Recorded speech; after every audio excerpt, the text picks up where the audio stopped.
1980s hockey. Scores often higher than baseball games, Cooperalls and Jofa buckets, and penalty boxes more crowded than a press conference after a Maple Leafs first-round exit. And holy Mackinac, the rivalries. The Battle of New York, the Battle of Alberta, Oilers versus Kings, Rangers versus Flyers, North Stars and Blackhawks. These were just some of the tremendous clashes that fans could expect year after year. But there was one rivalry that instantly cut the deepest division between not only fan bases, but an entire province. And I'm not talking about you, Alberta. I'm talking about Quebec, which from 1979 to 95 was home to two NHL teams, the Montreal Canadiens and the Quebec Nordiques. To Quebecers, these teams embody totally different views about how their province should be governed. So every goal, every controversy, and every fight reached a level of shock and vitriol and excitement that, specifically from 1982 to 87, maybe no other rivalry could match. The Battle of Quebec pitted the bombastic coach against the remnant of a dynasty. The Canadiens Molson versus the Nordiques Carling O'Keefe, Mark Hunter versus Dale Hunter, the city versus the village. Those were the most savage games I ever played in, said the Canadiens' Mario Tremblay. After some of them, I felt like I needed a wheelchair. Before they ever faced off, the Montreal Canadiens did not like the Quebec Nordiques. After 7 years in the World Hockey Association, the Nords were one of 4 teams seeking to merge with the NHL for the 1979-80 season. The Canadiens, and you'll often hear me refer to them as the Habs in this video, well anyway, they had been sold to Molson Brewing in 78. One of their biggest domestic competitors, Carling O'Keefe, owned the Nordiques, so Molson and a few other team owners rejected the league merger. Nordiques fans joined those in Edmonton and Winnipeg in vehemently boycotting Molson. So Molson agreed to the merger, but still they maintained a financial upper hand on their provincial neighbor. Now what I mean by that is that Molson actually was the leading sponsor of Hockey Night in Canada, and so the Nordiques had to forfeit all broadcast revenues for their first 5 years. They also could only televise games within a 50-mile radius of Quebec City, and they couldn't even televise their road games against American opponents. But here, my friends, is the most critical factor in this tug of war. Sovereignty first, sovereignty forever. This province, just bursting with hockey fervor, was in the middle of a political whirlwind. Rising to power in 1976, the Parti Québécois pushed for provincial sovereignty, gaining support from Quebec City and other population centers outside the more federalist Montreal. The 1980 referendum failed, but tensions between voting blocs remained, and to no surprise, citizens cheered the same way they voted. After winning 4 consecutive Stanley Cups to close out the 70s, the Canadiens weren't as dominant but still had several Hall of Famers from those teams. Even without Ken Dryden in goal, they were the toughest to score against, with a defense core of Larry Robinson and Rod Langway among others. Guy LaFleur was still their deadliest forward, but they could manufacture offense with just about any combination of skaters. No one embodied Quebec's hatred for the Canadiens quite like Montreal native head coach Michel Bergeron. So much that he volunteered to manage season ticket sales so that no Canadiens fans got inside the Colisée de Quebec. His top line, consisting of the 3 Stastny brothers, helped vault the Nordiques offense to 4th in the NHL, and 21-year-old Dale Hunter was quickly establishing himself as one of the most notorious players of the decade. Right away, the Nords were a challenge for the Habs. 5 of the first 16 matchups were won by Quebec, 6 by Montreal, and they tied 5 times. Now these were mostly competitive but gentlemanly games, not too many penalty minutes. But at the end of the 81-82 season in March, these two teams met and a brawl broke out which warranted 11 misconducts. And just 2 weeks later, these two teams would meet up for the first of 4 amazing playoff series in that decade. Some of the animosity from the March game spilled over into Game 1, but the Habs didn't let that faze them in a 5-1 beatdown. Add in Peter Stastny's series-ending injury, and this was setting up to be a cakewalk for Montreal. Au contraire, baby. Alain Côté broke a 2-2 tie and then assisted on Pierre Aubry's game winner to tie the series. And in a down-to-the-wire Game 3, Dale Hunter struck twice at the end of the first period, and Quebec surrendered just 23 shots for a resurgent Dan Bouchard. Now, Montreal had won just once in their first 9 visits to the Colisée dating back to '79, but following an embarrassing sweep against another former WHA team, the Oilers, in last year's playoffs, they knew they couldn't afford to return home with another early exit. After Larry Robinson dumped Dale Hunter, it was brother Mark Hunter dropping the gloves and setting the tone early for the Habs. Doug Risebrough struck first for Montreal, and merely seconds later, after a knee-on-knee collision between Jeff Brubaker and Dave Pichette, all hell broke loose. Nyland is on top of Hickey right now. There's Nyland now against Hickey, hammering him with right hands. Acton trying to steer Hamel away. And this is the scene here at the Colisée in Quebec City. Intimidation is a big part of this hockey game, and sometimes you're going to get that. It would be, I think, a mistake if he accepted Bichette's challenge. Brubaker and Wally Weir earned game misconducts, and 9 other players received 10-minute misconducts, amounting to 179 penalty minutes in the first period. It was 2-1 Montreal halfway through the game when Mario Tremblay scored and then assisted on Pierre Mondou's power play goal before second intermission. No degree of savage goonery impeded the Canadiens as they fought their way through another penalty-packed period, with Chris Nyland dropping the gloves for the second time that night. An emphatic 6-2 drubbing set up a nail-biting Game 5. Alright, so you know the phrase next man up. Well, without Peter Stastny in the lineup, it was next brother up for Anton Stastny. He assisted on a Wilf Paymont goal not 5 minutes into the first period, and then 10 minutes later, he buried a Mark Tardif pass on the power play. The Canadiens attacked in waves, and despite coming up scoreless through 2 periods, wouldn't let up. Bob Gainey thought he had one, but the play was deemed offside. However, Tremblay broke the dam halfway through the third, and then 85 seconds later, Robert Picard got the equalizer. The series would be decided in overtime, but Montreal had all the momentum, and yet shockingly, on the first shift, the Habs were once again stung by a thorn in their side for years to come, Dale Hunter. It's open again, a shot, will they keep it out? How does that puck stay out? There's no... Benny, that puck is in the net! They announced It is in the net! that it is a goal! The referee made the decision, the light didn't go on, and the Nordiques are ecstatic, euphoric, and they have won the game, they have won the series. The Nordiques had left the Montreal Forum crowd suspended in disbelief. I remember 16,000 people in the forum. They couldn't move, but they were sitting there, nothing to say. At the time, it was the best day of my life. In the next round, Quebec battled back from down 2-0 in their series against the Boston Bruins to narrowly escape in 7 games. But they were unceremoniously swept by the dynasty New York Islanders in the conference final. As for Montreal, I'll turn things to the Philadelphia Inquirer. Quote, "From now on, the Canadiens would have to work to be the best team in a province they once monopolized, and their fans would have to turn all their passion against the Nordiques." 1984 marked the height of the rivalry as Quebec finished above Montreal in the standings for the first time. The Canadiens finished with their worst record in 31 years and with 17 games remaining, replaced coach Bob Barry with Montreal Hall of Famer Jacques Lemaire. The Habs embraced the underdog role and swept the division-winning Bruins in the first round. And meanwhile, the Nordiques completed a first-round sweep of the Buffalo Sabres and their Vezina Trophy winner Tom Barrasso, and that, my friends, set up a second Battle of Quebec.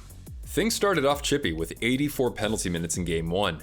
Nordiques defenseman Blake Wesley scored 2 goals in the regular season but came up huge with what stood as the game winner. In Game 2, Mats Naslund broke a 1-1 tie on the power play in the third period, and then Steve Shutt and Perry Turnbull added the necessary insurance for the Habs. 96 combined penalty minutes too, but the teams put the roughhousing aside for Games 3, 4, and 5. Ryan Walter broke a 1-1 tie before the halfway mark of Game 3, and his team held the Nordiques attack to just 17 shots to take the series lead. A young but tough Randy Moeller scored a rare goal to break a 3-2 deficit in the third period of Game 4, sending this one into overtime, and just 3 minutes in, Bo Berglund sent a missile straight into the Montreal net. Standing right up on that play, there's still another shot. Score! Yes, sir. Berglund picked up the rebound, and boom, he ripped the shot by Steve Penny. Canadiens rookie goaltender Steve Penny bounced back tremendously with a 26-save shutout in Game 5. Shutt scored just his second of the playoffs but wouldn't be done for the series. Finally, Montreal had Quebec on the ropes, but this fight was far from over. On April 20th, 1984, over 18,000 fans inside the Forum and millions from their living rooms tuned in for one of the biggest and most bananas brawls in NHL history, the Good Friday Massacre, or in French, La Bataille du Vendredi Saint. This was wild out the gate as Paymont and Mike McPhee dropped the gloves just 23 seconds in. Then with a 2-man advantage, Peter Stastny and the otherwise struggling Quebec power play dealt the first blow. Tensions flared toward the end of the second period when Dale Hunter took a couple of runs at Steve Penny. While Hunter was in the box, Anton Stastny squared off against Craig Ludwig. Hunter came back and tied up Guy Carbonneau in front of the net, but he refused to let him get up. As the horn sounded, the powder keg finally exploded. Both clubs coming on the ice. Look out. Is bad. Look out. At the siren, everybody is on the ice. Tremblay broke Peter Stastny's nose. Backup goalies Sevigny and Malarchuk went at it, and in total there were 14 different altercations. The scariest moment came when Louis Slager cold-cocked his former teammate and his roommate, Jean Hamel, breaking his nose and knocking him unconscious. All the bile of a vendetta that has been building up over 5 years boiled over into a massive brawl that became frightening in its bitterness and duration, wrote the Montreal Gazette. Now, from what I gather, official Bruce Hood sent Stastny, Slager, Nyland, and Tremblay to the dressing room, but somehow they were inexplicably let back onto the ice for the start of the third period. The public announcers started bellowing out the ejections. The first player, Sevigny, had nothing to lose in the moment, so he made a beeline for Hunter and brought the bile back to a rolling boil. You're after Louis Slager, Bob. Oh, here she goes again. Wally, Weir, McPhee, and they're going to team up, and they're after everybody. They're after. Mark Hunter tried to get to Slager, then Tremblay took down Dale Hunter and took some hammers from Andre Dory. Then the goalies tussled again as the game itself nearly became a mere afterthought. I hope not too many children in the province of Quebec were watching that hockey game tonight, said Bergeron. It's very disappointing. It's disgusting. The officials tallied 198 penalty minutes and 11 ejections between the two brawls. The third period could not have started any worse for the Canadiens. Michel Goulet picked off a Larry Robinson pass and buried it by Penny to make it 2-0. Now, Steve Shutt had only scored 14 goals in the regular season, and that was a far cry from the 60 that he put up in 1977, but something from within him lit a spark for him and his teammates. Then somebody looked for Slager in the skate. Here's a break for shot, in, score! He reflected, for the first time I can remember, I had it in my mind where I was going to shoot, and even better, that's where it went. The Canadiens surged ahead for 5 unanswered goals, including a game winner from Rick Green, who missed all but 7 games that year. Back to Green, look out, score! This was revenge for Montreal, who were nowhere near a Stanley Cup favorite, and even though they fell to the Islanders in the conference finals, they had redeemed themselves after some early postseason exits. What amazed me that night Montreal eliminated Quebec were the celebrations in the Montreal streets, people blowing horns, dancing on cars, singing at 3 in the morning, said then Canadiens reporter Bernard Brisset. I hadn't seen that even when the Canadiens had won the Stanley Cup. We flash forward just 1 year after the Good Friday Massacre. In the division semifinals, Quebec nearly blew a 2-0 series lead against the Sabres, but won the deciding Game 5 with 69 seconds remaining. And very similarly, the Habs narrowly escaped their longtime rival, the Bruins, in the final minute of their Game 5. This was maybe the tightest of the 4 playoff series in the decade, and unlike 82 and especially 84, this was mostly business. Rookie Mark Kumpel had 8 goals that year and just 38 over his career, but he sniped one from the top of the circle to give Quebec the series lead. Mats Naslund scored his 5th of the postseason with under 5 minutes left in Game 2 to lift Montreal to a 6-4 victory. Game 3 was as 80s as it gets, a shit show on the ice and a back-and-forth barn burner on the scoreboard. Tied 6-6 in overtime, Dale Hunter picked just the right time to get off the schneid with his first of the postseason. Tied up, Dale Hunter. Shoots it, goal! Quebec wins it on a goal by Dale Hunter. Tensions were still high in Game 4, but the Canadiens used that to their advantage. They struck twice on the power play and got a shorthanded game winner from Guy Carbonneau. The Montreal PP kept it rolling to start Game 5, but Quebec locked things down after that. 3 consecutive goals in the second chased Steve Penny out of his net and propelled the Nords to a 5-1 victory. The Habs struck back in Game 6 behind Ron Flockhart's first goal of the playoffs and the second from Nyland, 5-2 Canadiens to force Game 7 at the Forum. Montreal trailed 2-0 early in the second period, but tied it up before intermission on goals from Pierre Mondu and then Naslund. It was still 2-2 after 60 minutes. After missing most of the 82 series and having his nose broken at the end of Game 6 in 84, it was Peter Stastny's time to cement his legacy in Quebec hockey. Trying to get it back to Price, and he does. Screen shot, rebound, oh, score! Quebec has won the series. After Penny made 2 big saves, the Nordiques are in, the Canadiens are out. The Nords hung tough against the Philadelphia Flyers in the conference final but fell in 6 games. The following year, the Canadiens found themselves on top of the hockey world once again, winning their 23rd Stanley Cup on the back of rookie Patrick Waugh, but they would have to go through a familiar foe to defend their championship next year. The hockey gods really threw us a curveball in 1987 because it was the only time the Hartford Whalers won the Adams division. They had a 2-0 series lead against the Quebec Nordiques, but were reverse swept with an overtime series-winning goal from Peter Stastny. Meanwhile, the Canadiens stuck it to the Bruins in a 4-game sweep, winning twice in OT. Right away, Quebec did something that Boston couldn't. They chased Patrick Roy out of his net by torching Montreal for 7. Backup Brian Hayward became the Habs' #1 the rest of the way. Apart from the 2 goals in 17 seconds from Michel Goulet and Basil McRae, Hayward was excellent. His teammates, on the other hand, had trouble solving Mario Gozlan and weren't too pleased with this no-goal call. Hey, that's future Avalanche Claude Lemieux. The Canadiens shuffled into the dressing room as their fans showered them with trash. And then get this, fists flew on the ice and in the stands for Game 3. Montreal's offense woke up though, taking advantage of the undisciplined Nordiques to strike 4 times in the final 23 minutes. Game 4 went down to the wire, tied at 2 going into overtime. Once again, Mats Naslund came up huge, sending his team back to the Forum with a tied series.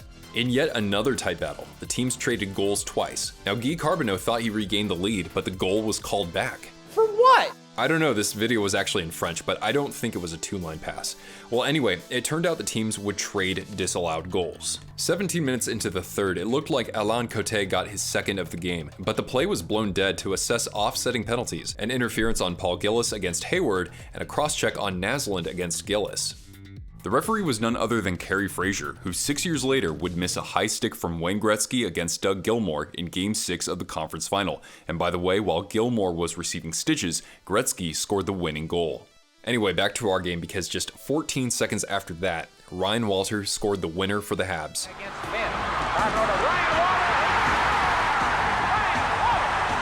Bergeron tried entering the officials' dressing room after the game but was blocked by police. It's a crime, he told the Bulletin. That's what it's like to play for the Nordiques and to have coached them for the last 7 years. No one wants to let us win. The goal was good. The call sparked such an outrage that even a Quebec City attorney volunteered his services to get the victory annulled. But rather than get mad, the Nordiques decided to get even. Back at home, it wasn't looking so easy. Through 2 periods, they didn't hit the net and surrendered goals to Shane Corson and Chris Nyland. But they turned on the afterburners in the third and struck for 3 unanswered goals to force Game 7. Quebec won the series as the lower seed in 82 and 85, and initially it looked like it could happen again. 13 seconds into the first power play, mid-season acquisition John Ogrodnik buried his 9th of the playoffs. And yet, much like Steve Shutt in the 84 series, Ryan Walter ignited the Montreal fire, equalizing shorthanded just 2 minutes into the second and scoring again just 3.5 minutes later. Bobby Triple shot and they score! I think Walter touched it, Gary. Walter again? Yep, but he's... That set off another 3 unanswered goals, putting away the series and bringing the violence and the vitriol from the past 5 years to a simmer. 1 month later, Quebec signed the Canadian Constitution to reintegrate. That offseason, the Nordiques shockingly traded away their coach, Michel Bergeron, to the Rangers, and Dale Hunter to the Capitals. This catalyzed a brutal teardown, including an atrocious 89-90 season and their failure to sign their first overall pick from 1991, Eric Lindros. The Canadiens returned to the final in 89, but fell to the team that they beat in 86, the Calgary Flames. But with ex-Nordiques coach Jacques Demers behind the bench and Patrick Roy between the pipes for 1993, they returned to glory, capturing their 24th Stanley Cup. They'd have to take down a familiar foe in the first round, a resurgent Nordiques team led by Joe Sakic and Matt Sundin. Just like in 87, the Nords won the first 2 games, but the Habs rattled off 4 straight, including 2 in OT.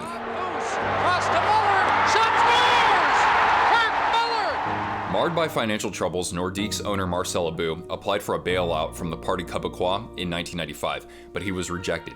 So then, he sold the Nordiques to Comsat Entertainment Group in Denver, where they became the Colorado Avalanche. Meanwhile, Roy developed a toxic relationship with now coach and former teammate Mario Tremblay. After surrendering 9 goals in a beatdown from the Red Wings, he walked up to team president Ronald Corey and said it was his last game. The Canadiens traded him to the Avalanche, and later that year, he guided them to the franchise's first Stanley Cup. With Roy, the Avs captured a second cup coming in 01, and with a new cast of future Hall of Famers, took home sport's greatest trophy again in 2022. Since trading Patrick Roy, neither Montreal nor any other Canadian team has won the Stanley Cup.